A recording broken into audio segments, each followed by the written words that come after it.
লোকসভার ভোটের আগে জেলাভিত্তিক বৈঠকে তৃণমূল সুপ্রিমো মমতা বন্দ্যোপাধ্যায় ঠিক কি জানা যাচ্ছে, যেমনটা জানা যাচ্ছে বুধবার দিন এই বৈঠক হতে চলেছে কালীঘাটে। বিকেল 4টে বৈঠক করবেন মমতা বন্দ্যোপাধ্যায়। পুরো বিষয় নিয়ে জানবো। আমাদের সঙ্গে টেলিফোনে রয়েছেন প্রতিনিধি প্রবীর চক্রবর্তী। প্রবীর, জেলাভিত্তিক বৈঠকে কি সবকটি জেলাই থাকবে নাকি বেছে বেছে কয়েকটি জেলাকে নিয়ে এই জেলাভিত্তিক বৈঠক, কি জানা যাচ্ছে, কাদের কাদের উপস্থিতি থাকবে বৈঠকে?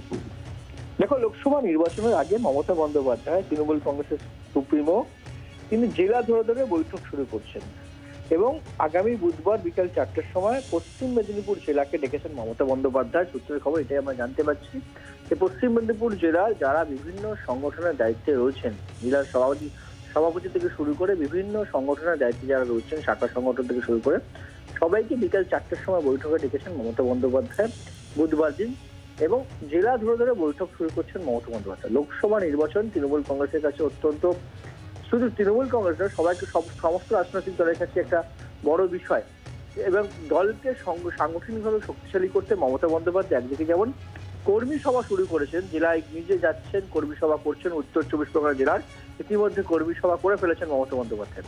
পাশাপাশি জেলা ভিত্তিক বৈঠকও শুরু করছেন তৃণমূল নেত্রী মমতা বন্দ্যোপাধ্যায়। আগামী বুধবার পশ্চিম মেদিনীপুর জেলা দিয়ে শুরু করছে এবং প্রতিটি জেলাকেই কিন্তু মমতা বন্দ্যোপাধ্যায় বৈঠকে বসবেন। এবার যে জেলার সাংগঠনিক শক্তি বিভিন্ন বিষয় নিয়ে আলোচনা করবেন। সুতরাং এই প্রতিটি বৈঠকে কিন্তু অত্যন্ত গুরুত্বপূর্ণ হতে চলেছে তৃণমূল কংগ্রেসের কাছে।